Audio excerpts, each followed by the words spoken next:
Saat əqrəbləri arasındakı bucaqların hesablanma qaydaları.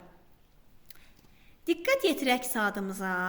Görürük mü saat əqrəbi, dəqiqə əqrəbi və saniyə əqrəbi. Hər saat dilimi 30 dərəcədir. 360 dərəcə böl 12, 30 dərəcə. Saniyə əqrəbi hər saniyədə 6 dərəcə dönür.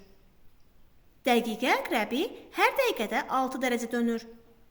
Bəs bilirdinizmi, dəqiqə əqrəbinin sürəti saat əqrəbinin sürətindən 12 dəfə çoxdur. Nümunələr əsasında diqqətinizə çatdırım ki, saat əqrəbi hər saatda 30 dərəcə dönür. Bayaq dediyim kimi 12 dəfə böyükdür dedik, elə deyilmi?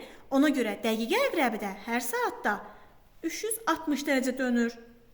Saat əqrəbi hər dəqiqədə 60-da 30 dərəcə, yəni 0,5 dərəcə dönür.